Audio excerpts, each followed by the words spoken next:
Hey YouTube. So, where's my glasses at?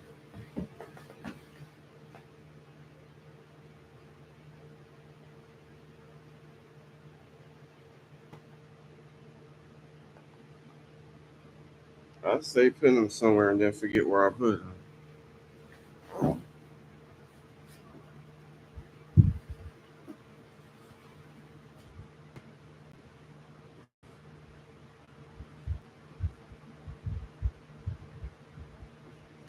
I'll only find these ones for now. So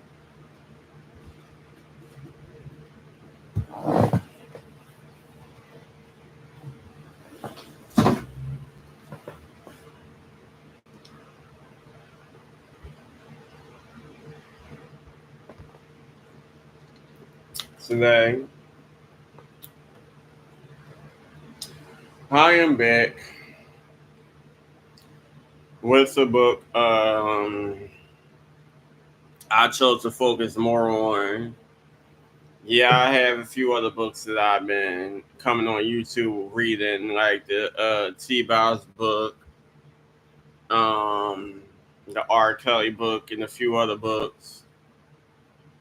But out of all the books I have, and it's a bunch,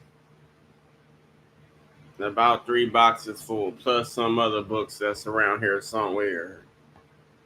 Um, out of all the books, I got this Trayvon Martin book, the Rest in Power, during the enduring life of Trayvon Martin, because the story about Trayvon Martin is something that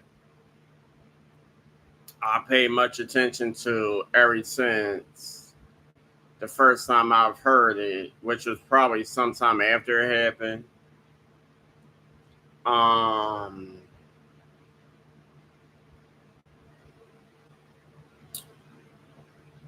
it happened about a year before I graduated.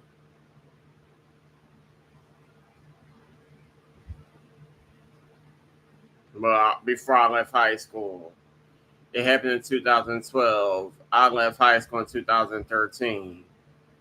And to be honest, I don't think I remember if anybody ever spoke about it in school or when was the actual first time I heard the story about Trayvon Martin. I really don't. But I do know sometime around after hearing it, I paid much attention to it, did as much research as I could, even took pictures wearing hoodies. Follow his mother on Instagram eventually, and many other platforms and stuff like that. I did a lot because I just like it. Just been a story that really bothered me, and now I paid as much attention to it as I can. And even with reading this book and getting a lot more details from the parents' point of view, and not just stuff that you see online, whether it's watching documentaries or doing your own research or articles from news websites or wherever.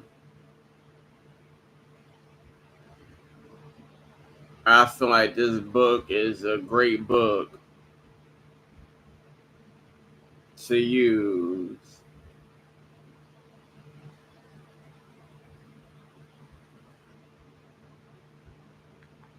Um,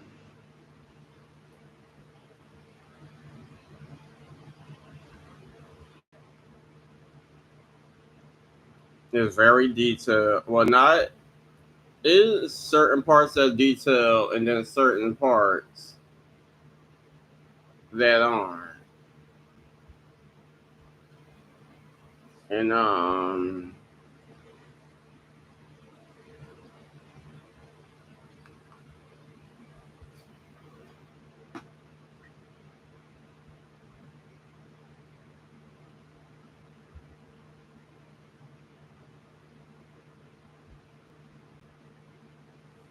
y'all gotta pretty much get the book yourselves. Or better yet, you can listen to me read it and check out all the videos that you see Trayvon Martin's name in, or the title of the book in. So now we on part 5.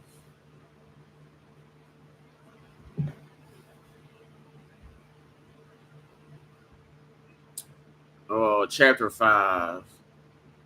Sabrina, February 27, 2012 to March 8, 2012. So I guess these chapters are named by who will be speaking in the chapter and the date, whatever instance they're referring to occur, or the dates. So like I said, once again, this is chapter 5. This is Sabrina, which is Trayvon's mother, and it's February 27, 2012 and March 8, 2012. Please forgive me because these chapters are pretty long. It's not large print, so I'm going to do my best. You got some chapters that are long and some chapters that are short, so I'm going to try my best.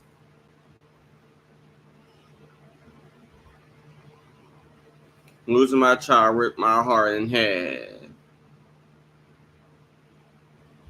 It is indescribable pain.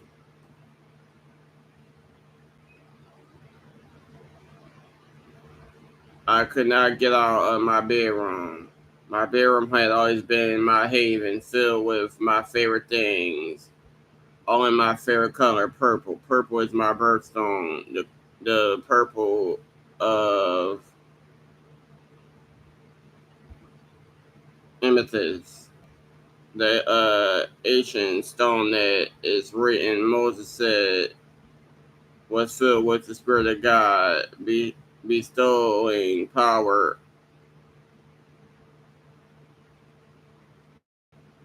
and strength.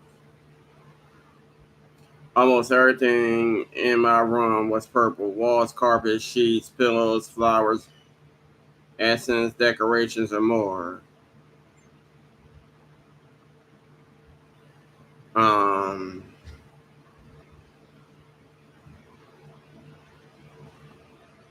After Trayvon's death, even the purple seemed dead, and the brightest color, the color that always come from me, lost its radiance. Everything was gray. My mind spun around and around on this one thought. Every child needs their mother, and when my child needed me most, I was not there for him. I could not get this thought out of my mind. It took the life out of me and put me in a strange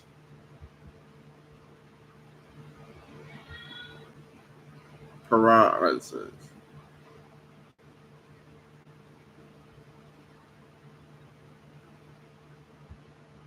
I couldn't eat, couldn't sleep, couldn't do anything but lie in bed and cry. Within a Within a few days, I developed a new routine to cut off my exposure to the world. Brush teeth, shower, change clothes, and fall back into bed, where I lie for hours and then days. People would come to visit, but I wouldn't come out of my room. I didn't want to see anybody, speak to anybody, or hear another word about the events that left my son dead. One day while I was in the shower, just letting the word run over me, lost in my grief, a song suddenly came to me. My world was upside down, but the song from some faraway corner of my memory was like a life raft, something that I could grab on to in my endless gulf of grief. I couldn't sing the song, couldn't even speak it. Who would sing at a time like this? But the lyrics were stuck in my head, repeating themselves. I'm living this moment because of you. I want to thank you and praise you too.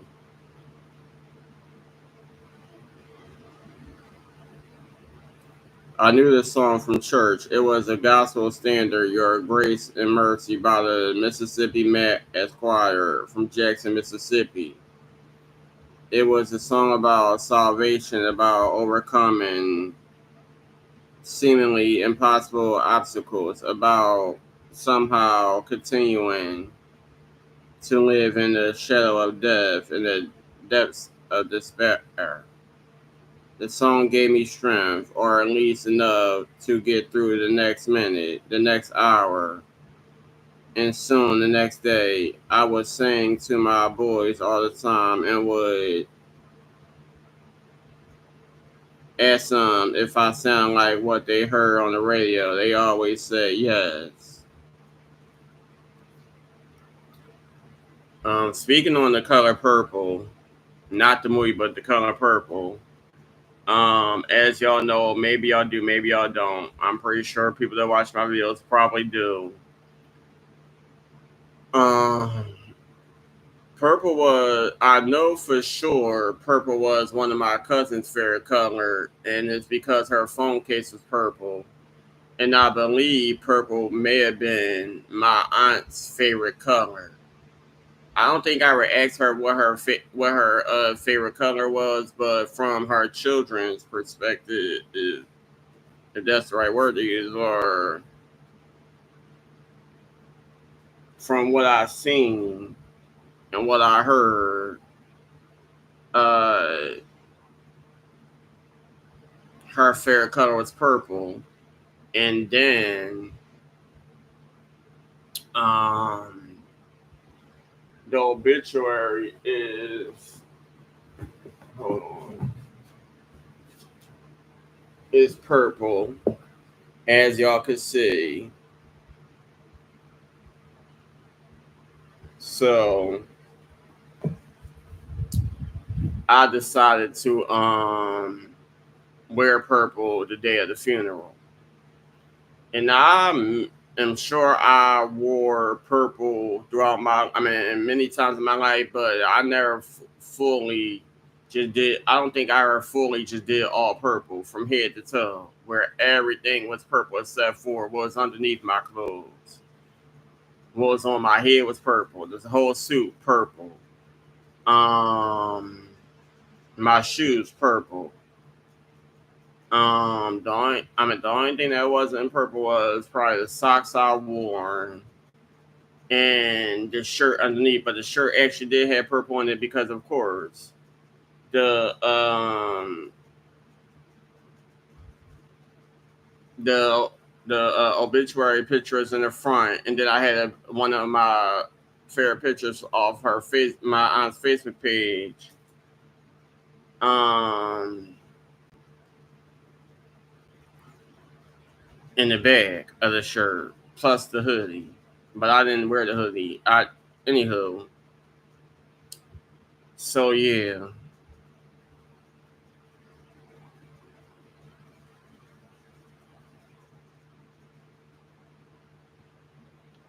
I lost plenty of people in my life, but the ones that hit me, like out of all the people that hit me the most was my great grandparents, my great no, like my aunt Jenna was first. I was too young to fully remember or even understand my grandmother, my mom's mother. I was very young when she passed away, so I don't remember anything about that. I just heard stories about her throughout my life. Um, but my aunt Janet, then eventually my great grandparents, um,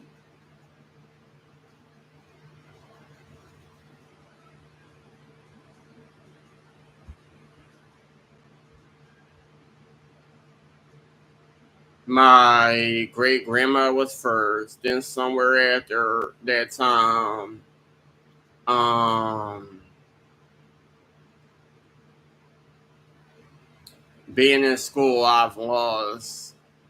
I mean, there was a few deaths that kind of bothered me. One of them being a friend of mine named Montrell. and this is around the time I was living in the Southwest, a friend of mine, he passed away. He had some health issues, and yeah, hearing about that, that was triggering.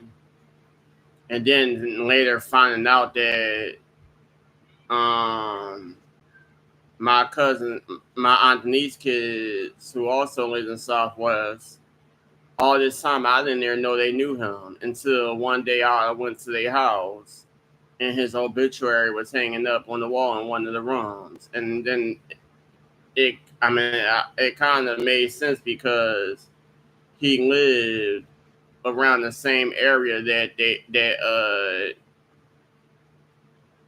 dad lived in, which was right across the road from where my aunt Denise lived at, which was up the street from where my great grandparents lived at.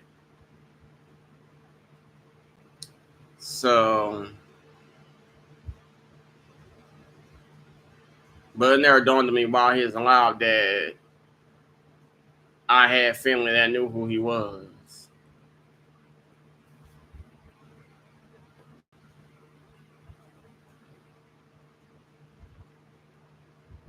Even when I lived in Southwest, and the bus used to go pick him up.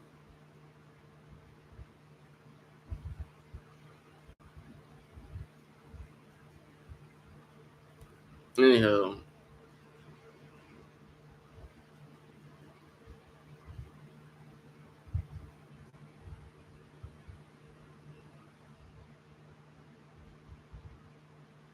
the song gave me strength, or at least enough to get through the next minute, the next hour, into the next day out. Okay, all right, right on that. Still, I didn't want to see anyone or hear any news about the events in Sanford, Florida. Most of all, I never wanted to go to Sanford, and my feelings about the town were so strong that I made a vow, a promise to myself. I'm never going to Sanford. I told myself over and over again. Never, never, never going to Sanford. Alone at home, I prayed and cried. I prayed and cried. I just wanted Trayvon's body to be returned home so we could give him a proper homegoing service and burial. Tracy would call to update me on the latest problems and roadblocks. He couldn't identify the body, couldn't visit the body, couldn't get the body released in order to bring the body home, and of course, there had been no arrest of the man who had killed our son. The neighborhood watch captain, whose identity at that point I didn't know and didn't want to know. They're not giving me any information, Tracy kept telling me, except that the police had told him they were probably never going to arrest the neighborhood watch captain, even though he'd admitted shooting Trayvon and they had a gun he used to shoot him. Now that I'm reading this book, and I'm pretty sure they spoke on it in documentaries, and if I pay closer attention and watch all the videos speaking on the Trayvon Martin case, I'm pretty sure they spoke on it, but me personally, I just feel like it's a lot of shit that was hidden in this case. And now I see why. They feel like this is much like what happened to Emmett Till and many others, especially with um, just certain stuff.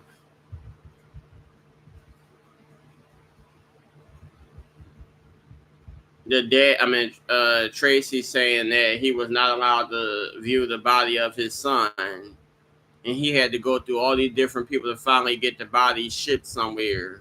And then, if y'all watch the movie or y'all know the Emmett Till story, his mom, is it his great uncle? He was the one who identified the body first, fresh out the water, or pretty much the river. And then a lot was going on where his mother, who was in Chicago and had to come to Mississippi, she like, look, I didn't sign nothing. I ain't part of nothing. I want to know what happened to my son, if my son's actually dead, and I want my son to be buried at home. Y'all not about to just throw him off in Mississippi somewhere and then he be forgotten. No. And look at all the stuff that she had to go through. And I'm pretty sure it's a lot more cases that is just like that.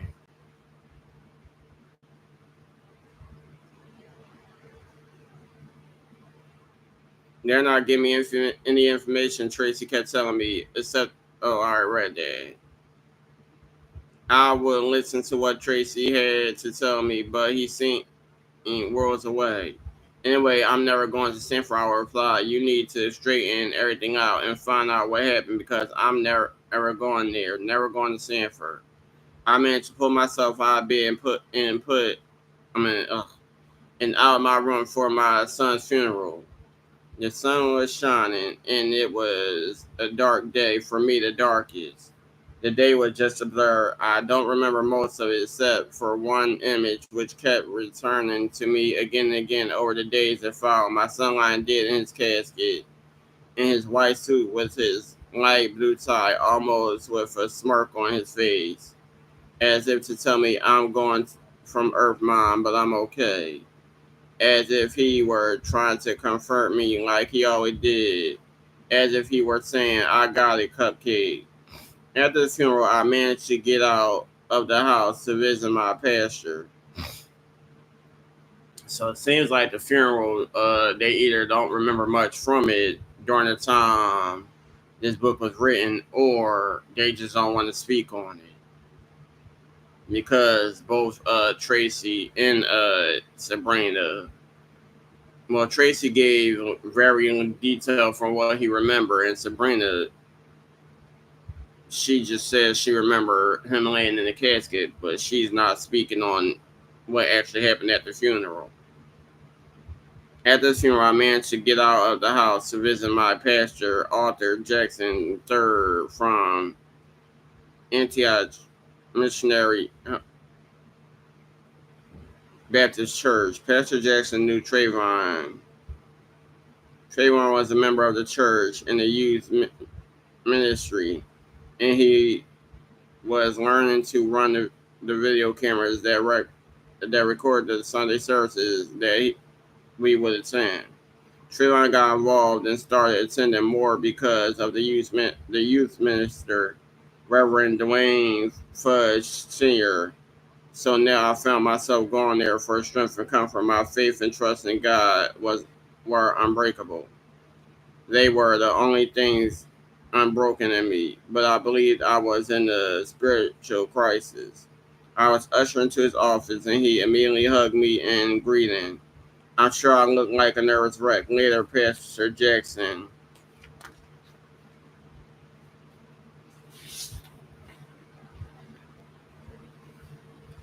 would tell me that he'd been expecting someone weeping out a controlled mad, shouting profanity or expletives. But I wasn't there to blame God. I never blamed God. I was just desperately seeking help somehow to make sense of this. For some reason, I had started visualizing my own mind like a puzzle that had been put together and once formed. A clear picture, not perfect, but one that made sense. Now the puzzle was broken and in disarray, and now I could not find a way to put the pieces together.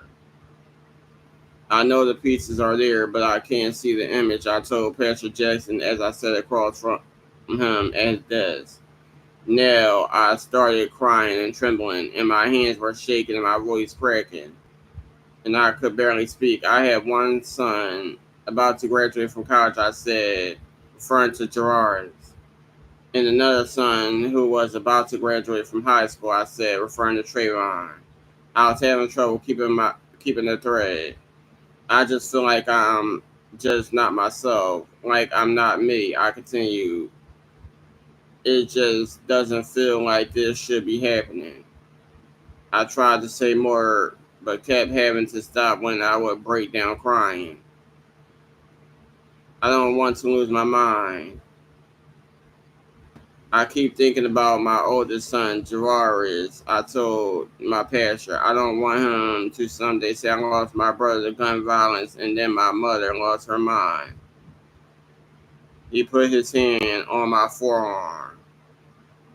These trials and tribulations that you're going through won't make you who you are. It will reveal who you are, he told me.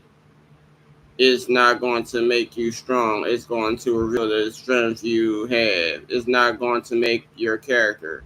It's going to reveal it. The strength you have is already inside of you, and this magic, in this tragic event, is going to reveal it. He came around from behind his desk and sat beside me, and we talked some more. I found myself feeling calm, even feeling some flicker of strength return to me just from the conversation. I come from a long line of strong women. I remember, and I knew I was strong, had been strong all my life, even when I didn't feel strong.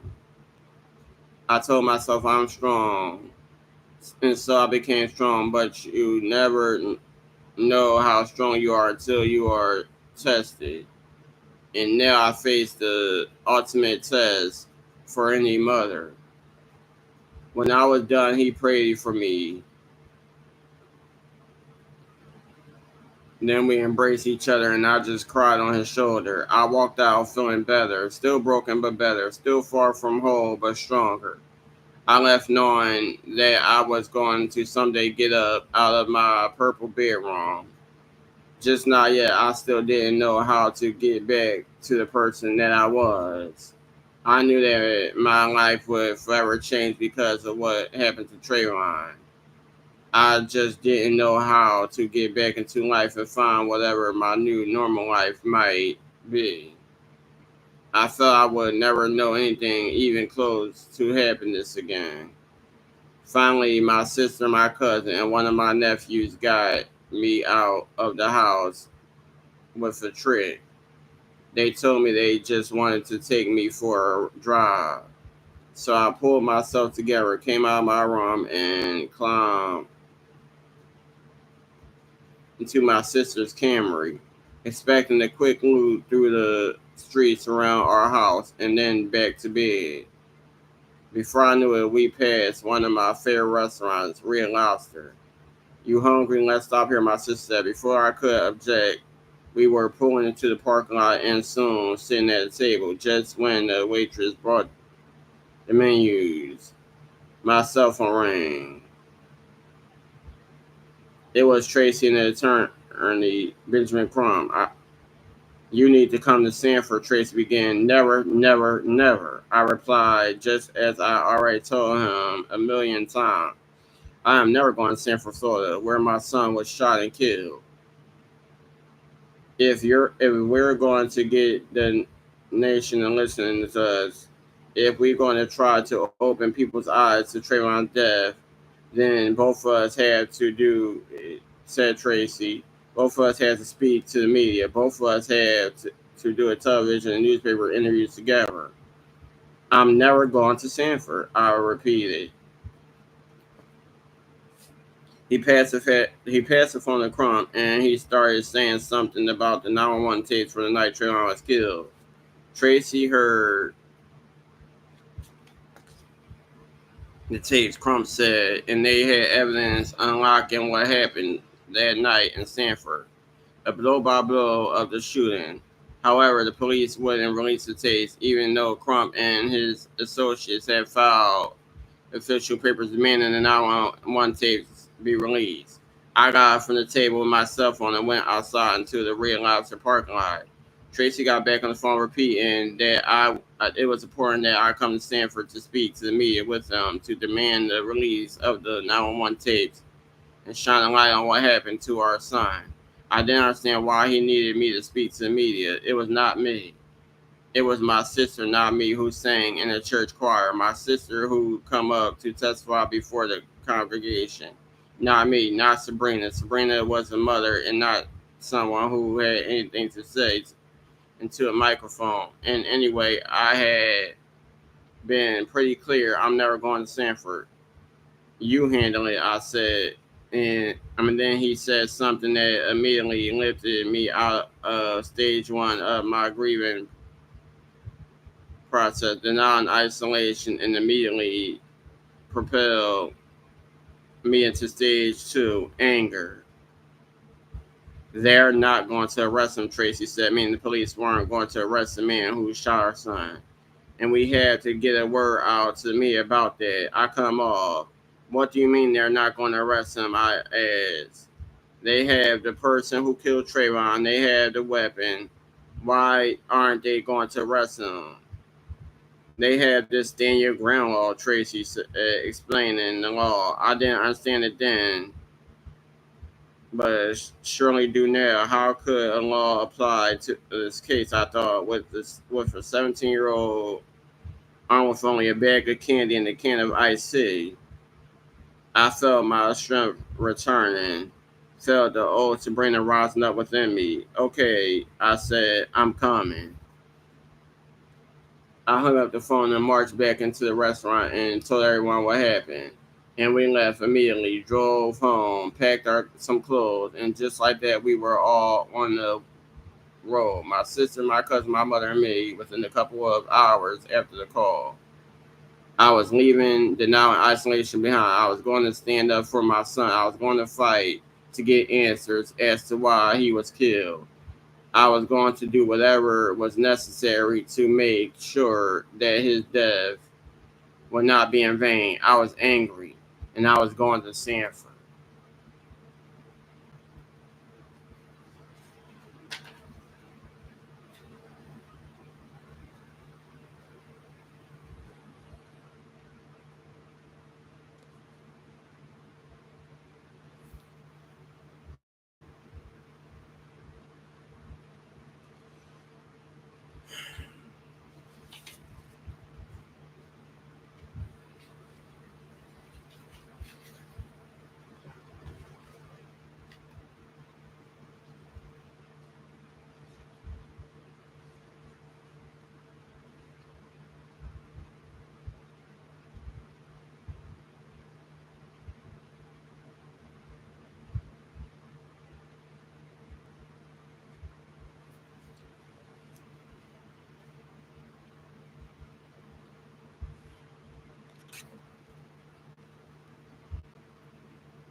Wow.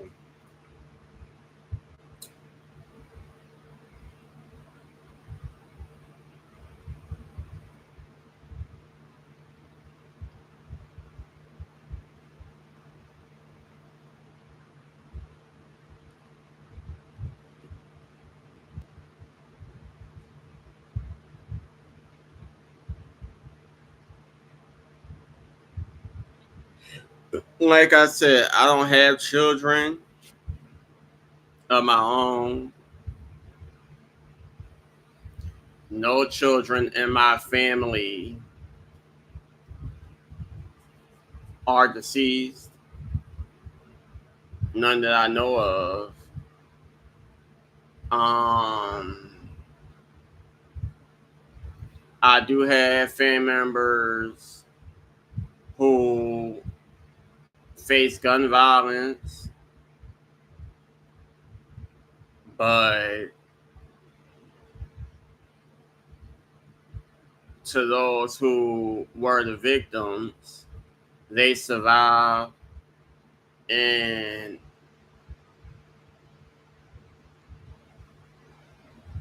I can only imagine the hurt and pain of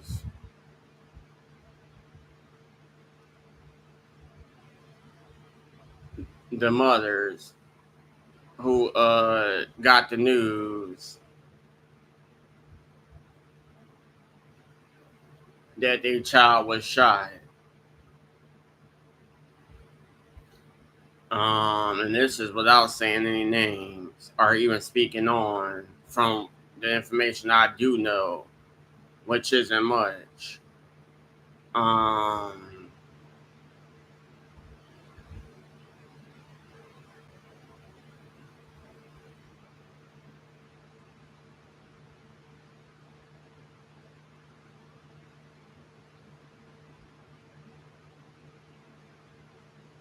it's crazy. It is. But I do know the pain of losing people because I have lost several people, family members, people that just, I mean, people that were around me. Um,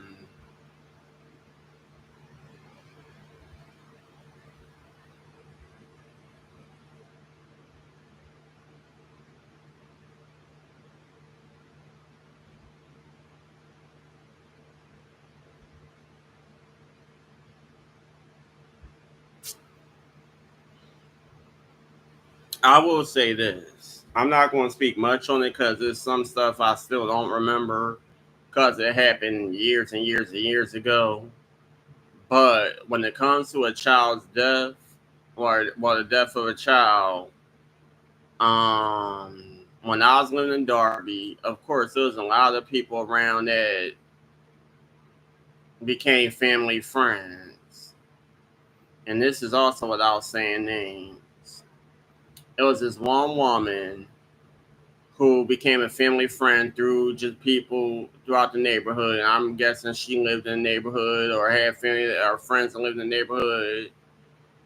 Like just being in Darby, we knew a lot of people. And this is when I lived on Main Street. And then eventually, some of these people would pop up from time to time when we moved to Darby Terrace. Um,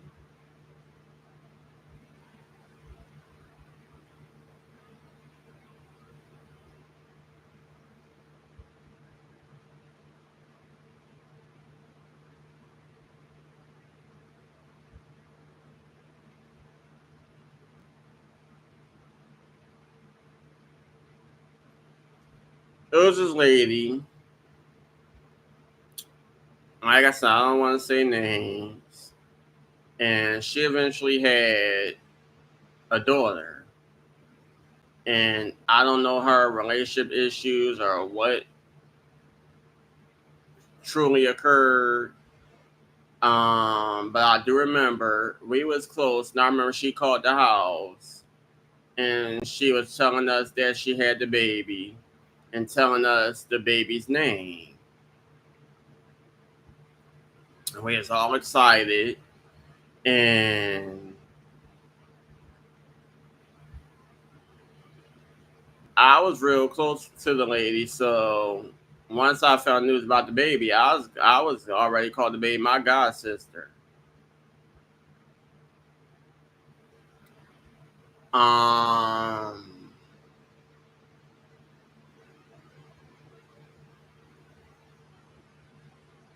and like I said, it was a family friend. She's cool with my mom and cool with my sister and many other people in my family. And the sad news was her own father did the murder. And like a while after the sad shit happened, she was still coming around. And I was too young to fully understand. Maybe I wasn't. I was getting older, but I just didn't fully understand. Like every time we seen her, she just seemed so calm. I'm pretty sure a lot was bothering her and stuff like that because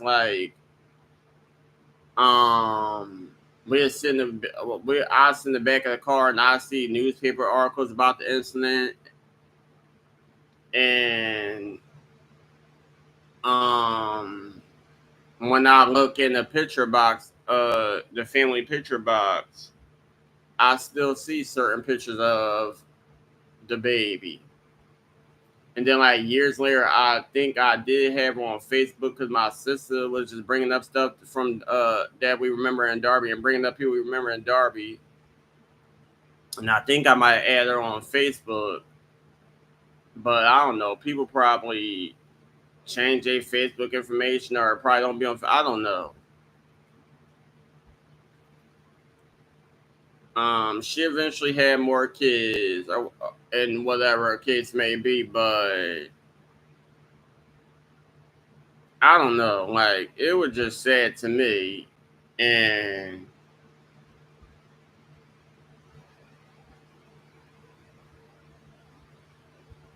yeah, it was really crazy.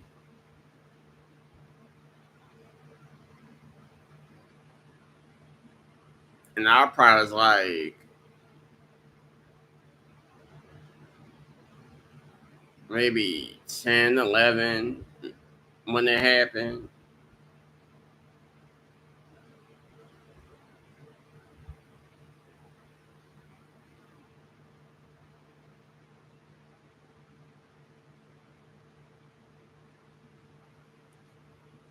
All right, I'm gonna try to get through this chapter because, like I said, some of these chapters are short, some of these are long. This is chapter 6, Tracy, February 29th, 2012 to March 9th, 2012. You ever hear of Murphy's Law? Sanford Police Department Detective Chris Sereno asked the killer during a police interview on Wednesday, February 29th, 2012. I didn't hear it until much later, but when I did, it gave me chills. Not because the killer was monstrous and violent, but because he was so composed, casual, so sure of his own victimhood, so indifferent to the life he'd taken. You ever hear of Murphy's Law? Yes, sir, the killer replied. Okay, that's what happened. This person was not doing anything bad. You know the name of the person that night? Trayvon. Trayvon. Detective Sereno corrected him. Trayvon Martin, the killer asked. Trayvon Benjamin Martin. He was born in 1995, February the 5th. He was 17 years old, an athlete probably, somebody who was going to be in aeronautics. Hopefully I'm saying that right.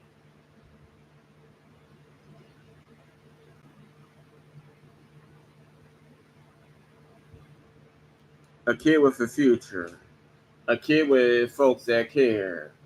In his possession, we found a can of iced tea and a bag of Skittles. And $22 in cash. Not the goon. Goons were what they called the gang members based in and around Sanford in Orlando, Florida. The detective continued his questioning. Um, you have any prior training in law enforcement at all? Just the legal side of it, he said. Constitution of law, said Sereno. Okay, but as far as identifying people and stuff like that, as far as what to look for, the killer told him that there had been a PowerPoint presentation at a neighborhood watch event. Okay, I wasn't privy to that, said Sereno, but if you guys continue neighborhood watch, typically speaking at nighttime, the criminal garb is black on black on black with a black hoodie. Now, this guy had a dark gray hoodie. It was dark, but his pants were beige. Not quite your, type suspect type. Prime suspect type. After the discussion of previous burglary in the community and what the shooter said Trayvon was doing on the night he was killed, Sereno said, you know you are going to come under a lot of scrutiny over this, correct? Okay, the profiling aspect of the whole thing. Had this person been white, would you have felt the same way? Yes, he said.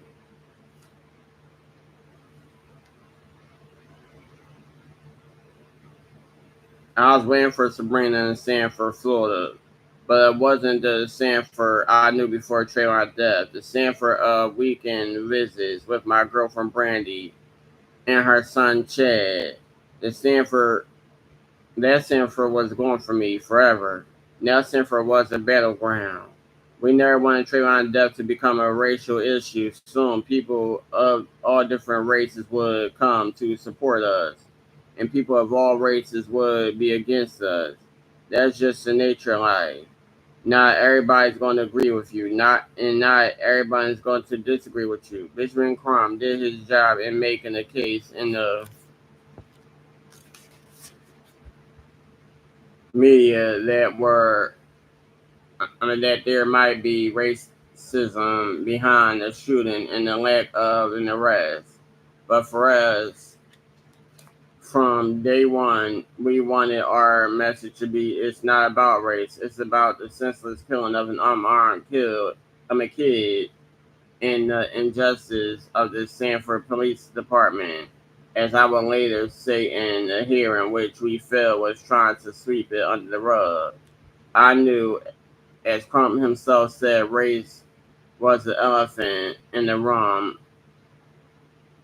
A white man, or at least a white identified man, killed a black kid. So it wasn't surprising to me that so much of the coverage approached it from that angle. It worried me though, because we knew that once it became a racial issue, once it was more than the plain and simple act of a kid walking home shot dead, people were going to be divided. Once you throw race into the equation, mothers in a white community that could identify with Sabrina's pain of losing a child were left to choose.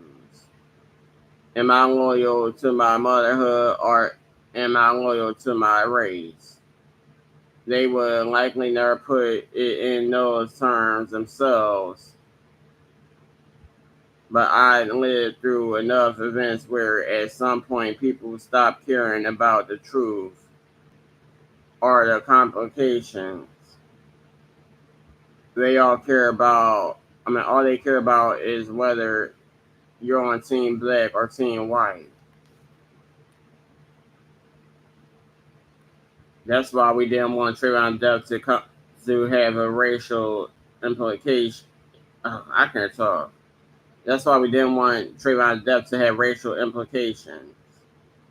We were after justice and wanted to build a ground as well of support, not have Trayvon Depp become another point division. Aside from losing racist supporters,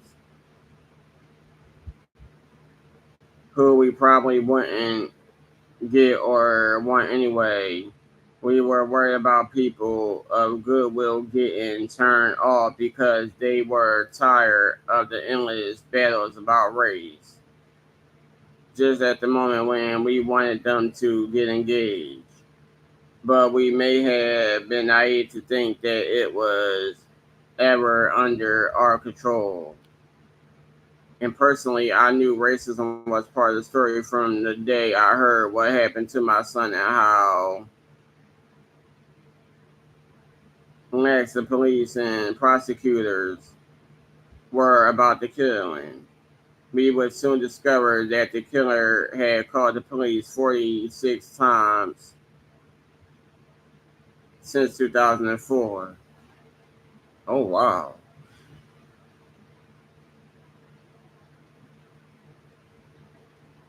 The truth is, we were battling a system that allowed young African American boys to be killed without any consequences.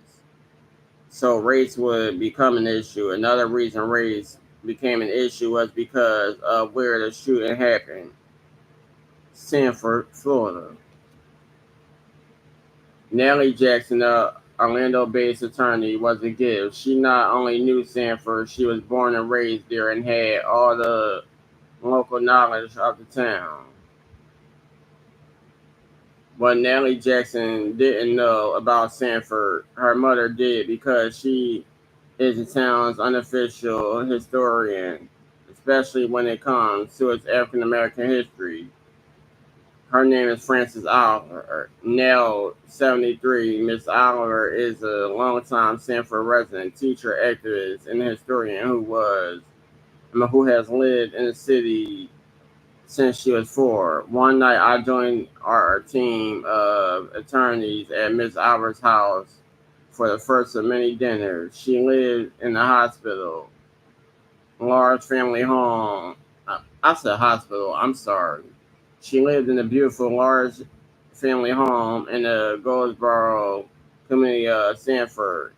And that night, Miss Oliver, in her long white dreadlocks and the Christmas apron she wears year round, cooked us all some soul food, fried chicken, collard greens, and homemade pound cake for dessert. When we sat down, she told me, as she would later tell Sabrina, all about Sanford and its history. I already knew about Jackie Robinson, the black baseball great who was refused a hotel room in Sanford in 1946 and escorted out of the goal before his game started after he came to the city for spring training. A whole lot of stuff had happened before that, said Miss Oliver. Before launching into the story of Sanford, originally Sanford was divided into 3 towns: Sanford, Sanford Heights, and an all-black township called Goldsboro, which in 1891 became the second incorporated African-American town in the state of Florida. Goldsboro has its own identity, said Miss Oliver. Miss Oliver. Its own post office, its own jail, and its own city council. But the city of Sanford, which was mostly white, felt like it was boxed in. It couldn't grow north because of Lake Monroe, and it couldn't grow south because of another town called Sanford Heights, and it couldn't go east because east was nothing but marshland. It couldn't go. And it couldn't go west because that's where Goldsboro was, sitting high and dry.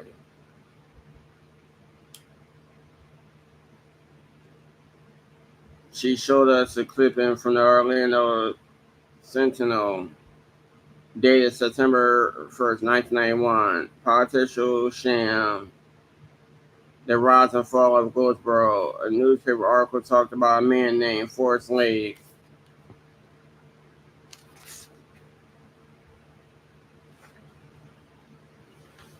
Seminole County's sharpest politician in the early 1900s.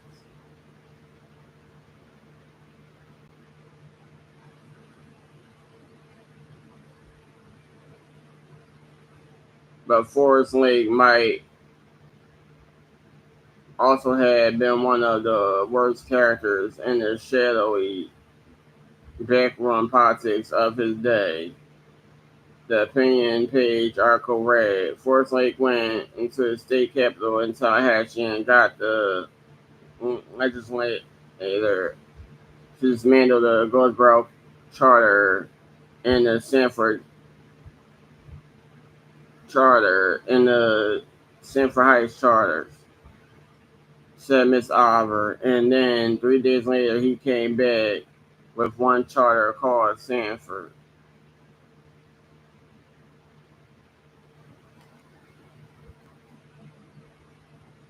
Okay, this is a lot of information about Sanford.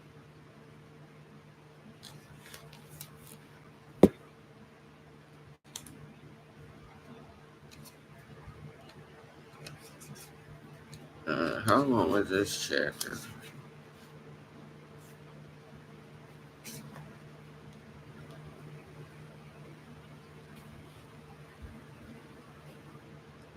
On April 26, 1911, the legislature passed a bill essentially allowing Sanford to annex Goldsboro and Sanford Heights, and the black Goldsboro disappeared, at least as a city unto itself. The black citizens remained, only now they had no town of their own.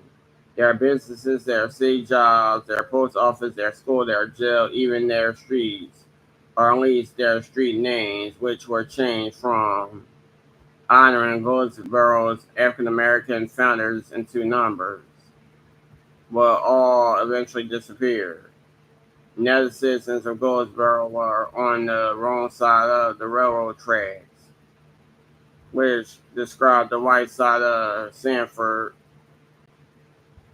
which divided the white side of Sanford from the black side. That's where the 100-year feud started, said Miss Albert. From the point on, there was a wall between the black community of Sanford and the white community.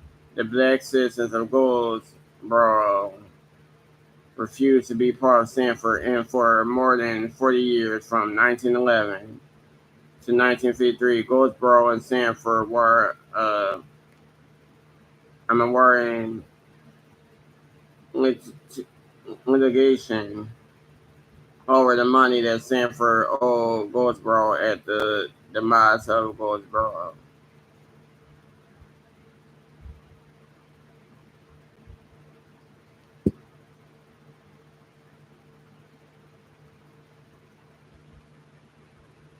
The lawsuit was filed by the leaders of the now defunct Goldsboro in the Florida Supreme Court, and for 40 years they battled Sanford, and they never got restitution for what Sanford owed Goldsboro and his citizens, said Ms. Oliver. They lost the lawsuit, and it can never be reopened. Goldsboro had room to expand land-wise, but the city of Sanford couldn't expand because the geographical boundaries. There was just no room to grow. In the 1950 Sanford gerrymander, Goldsboro redrew a boundary, she said, explaining how most of the black citizens were, even now, unable to vote on local matters because through redistricting, they were living in Seminole County and not the city of Sanford. So white people control Sanford even though they weren't the majority. Ms. Alpha said, to this day, I can't vote in the city of Sanford because I live in Goldsboro. But the people who live on the next street, just one street away from me, can vote in the city of Sanford. All right, so I guess this chapter is just full of information about Miss Howard, telling them about Sanford.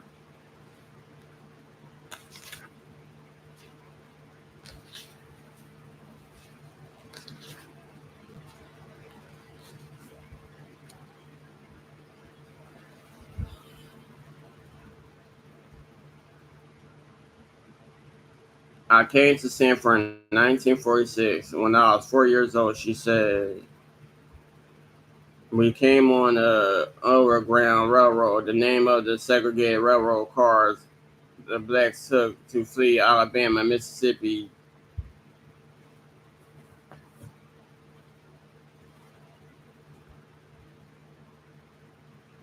Jim Crow government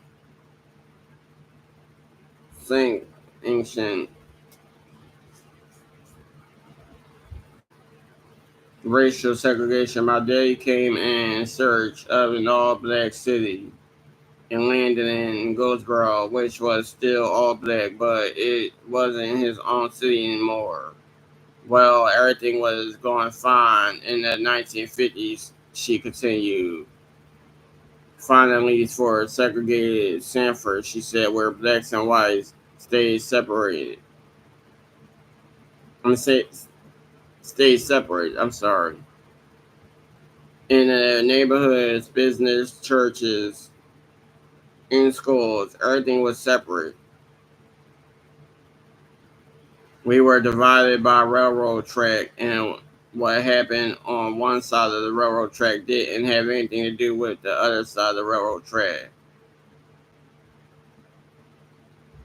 But then in the early 60s came the Civic Center. She continued, the city built this big, beautiful Civic Center, and everyone was looking forward to it until the city manager said that blacks would never be able to use the Civic Center. Well, that truly divided Sanford. She said after it was built, the white kids were having dances there and things like that, and the black kids decided one night that they were going to integrate the Civic Center. I was with that group that night. She said I was about 17 years old in the 11th grade. It was February 14th, Valentine's Day night in 1960. And since it was February, it was cold, at least cold for Florida. There were about 5 carloads of us. We parked on the side where the river is, and we were walking across the street to the Civic Center. There's Civic Center, and there's windows. We would see the white kids dancing and having a great time. And we heard a man say, "Here they come." And then they turned the fire hydrant hoses on us. As soon as we saw the water hose, we ran back to our cars. I don't know if they were firemen or not. We all ran the water and was too cold to get wet that night. But some of the kids that went there that night were arrested the next day. I got that article too to prove what I'm saying. Sure enough, she did. City won't tolerate violence. Demonstrate in Negroes told. Read the Sanford Herald headline on March 8, 1960. Story detailed the arrest of 6 students who massed downtown and demanded use of the Civic Center or improved facilities of their own. They arrested the boys who they thought had created the idea of integrating the Civic Center, she said. Despite the U.S. Supreme Court's 1954 Browning Board of Education and decision, Florida didn't integrate its schools until 1971 when the court upheld the use of busing to achieve integration. The decree came down from the state of Florida that all schools had to be integrated that year, said Ms. Oliver. Her daughter, attorney Natalie Jackson, was bused 20 miles to a newly built white high school in Lake Murray, even though the school she had been attending was walking distance from her house. Sanford's only black high school was Croons Academy High School on Goldsboro Avenue. A lot of the whites didn't want their children to go to that school, so they did all they could to close the school down, including burning the school, setting it on fire.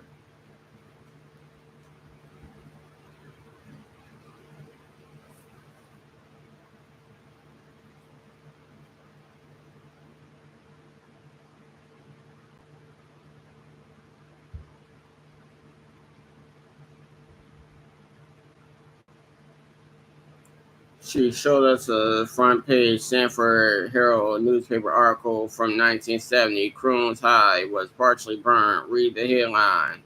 They burned down the main building, Miss Oliver said, which had all the school records, but they were able to save the side classrooms, but after they couldn't burn it down, 2 or 3 years later, the school board shut it down, which sparked a lawsuit which kept the school open.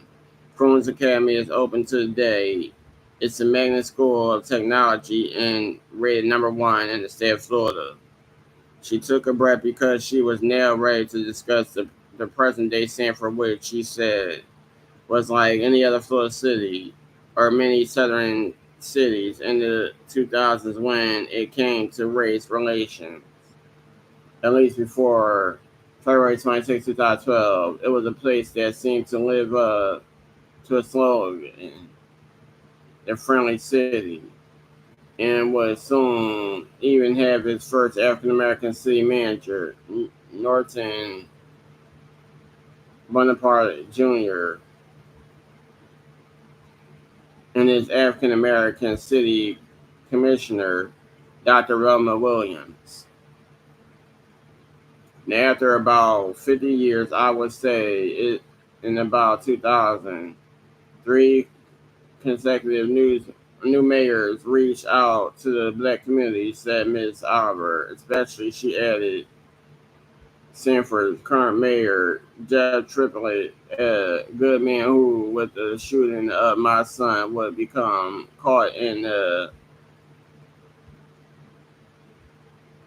extremely volatile situation, like a character out of the John Grisham novel, is how our attorney Natalie Jackson described him. Triplett is a full-time banker and a part-time mayor. His wife went to the historically black Florida A&M University Law School in Orlando. Miss Oliver is a close friend of Jeff Triplett's mother, and Jeff is known around the town as the nice guy, said Jackson. He became mayor to do his part for his city, only to become caught up in the crisis the likes of which Sanford had never seen.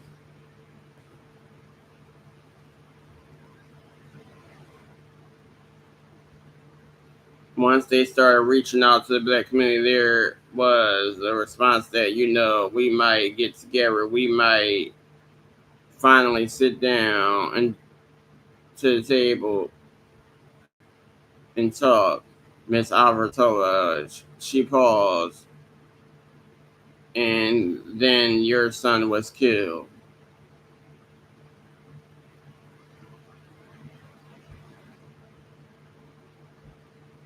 So when Trayvon happened and the neighborhood watch volunteer admitted that he shot him, and he went to the front door of the police station and out the back door. Well, the black citizens of Sanford and Goldsboro and Seminole County said enough is enough. That was the straw that broke the camel's back. But a majority of the white citizens of Sanford didn't come with us. They believe George Zimmerman killed Trayvon in self-defense. So we're separated again.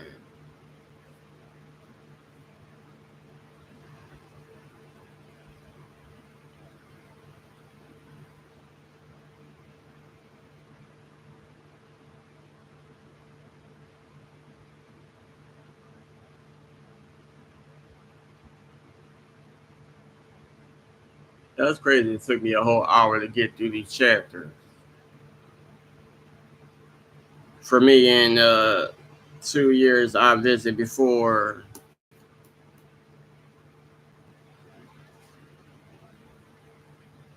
Trayvon death, the retreat at Twin Lakes was a sunny place, a gated community like thousands of others across America, where residents spend their hard-earned money for a home that feels safe, protected. Kids played in the streets.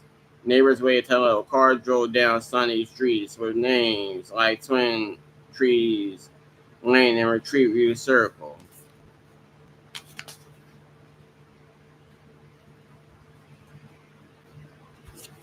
But the retreat had a steamy underside. Had a seamy underside that was mostly visible to me. The media would report that townhomes that once sold for 250,000 were sold for 100,000 or less, if at all. Some people bought at the height of the market, and when the bubble burst went into foreclosure, investors took over buying and renting out the townhomes to newcomers. Some of the original residents who stuck it out believed that the newcomers, the ones who came after the birds, didn't come along. They brought something with them, crime. I never once in my 2 years of visits saw one thing that alarmed me there, even though burglaries and break-ins were by then the reality of life for some residents. There was something else I never saw and most residents didn't know about. On the streets, in the shadows, there was a man with a gun. He carried a Kel-Tec PF 9mm pistol in a hidden holster behind his back in the waistband of his pants. And while the homeowners association at the retreat had appointed the man the head of the community's neighborhood watch, responsible for alerting people to suspicious activity, but prohibited from confronting suspects himself, nobody seemed to know about his gun. The media would call him a vigilant, but for Sabrina, our family, our attorneys, and me, the killer's gun told us everything we needed to know about him. Because no matter what else is said about this case, one thing is certain. If he hadn't been carrying a gun on the night of February 26, 2012, our son would still be alive.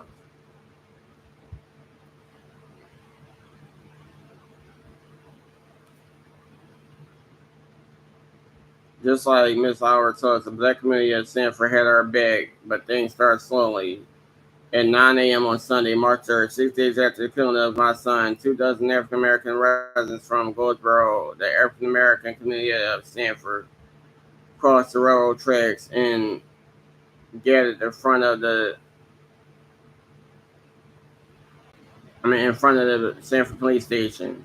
Frances Howard herself was in Alabama participating in a memorial Martin Luther King Jr. Civil Rights March from Selma to Montgomery, and she didn't know about the first rally protesting the shooting of a 16 uh, of a 17-year-old young man at the retreat at Twin Lakes. Even we didn't know about the protest and only heard about it later. No media was present to record the event, just a small group of protesters with a few homemade signs to show their outrage over the shooting of a 17-year-old kid in their city.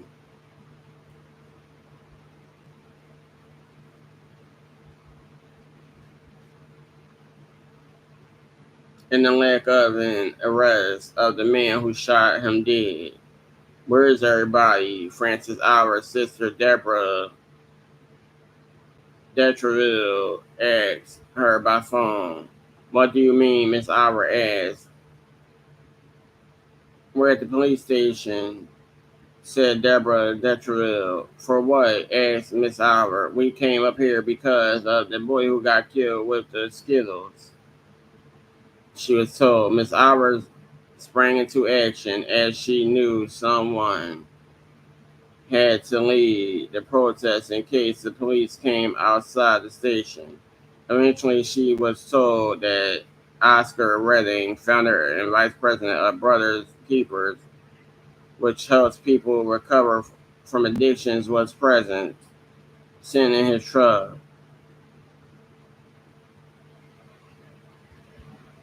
I said, take Howard to the phone.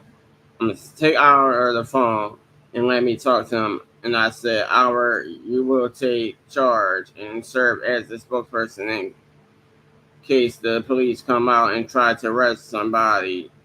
Miss Our told us. She said that day. Our written said he would serve as spokesperson, but no police arrived. No attention was given. The protest witnessed by only the protesters broke up after not too long, but the protesters would be back in even greater numbers, and this time they wouldn't be turned away, not by the Sanford police, not by the legislator of Warhol's gerrymandering or fire. This time the black citizens of Goldsboro, Sanford, America, and the world would stand up. This time they couldn't be stopped. And not only would Sabrina and I be with them, but most unbelievably, we would be leading them. But in the beginning, though, I was just like that first little group of protesters, upset, angry, not getting any answers.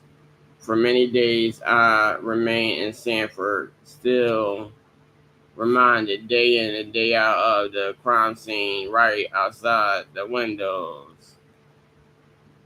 I couldn't often walk out the back door, and I mean, I would often walk out the back door and into the communal backyard to stand at the spot on the grass next to the sidewalk where my son fell dead, trying to visualize what actually happened to him out there.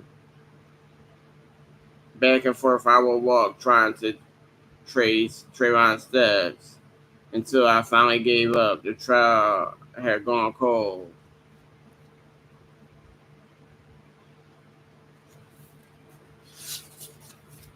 Damn, this is a lot to read. And I'm still not done yet.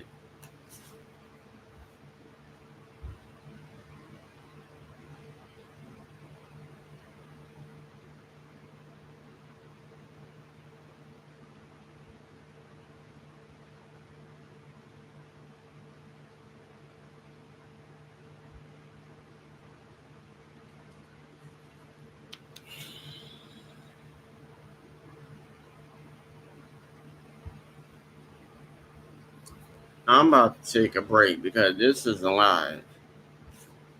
I'll hit y'all up later. Like, comment, subscribe. I'll get back at y'all.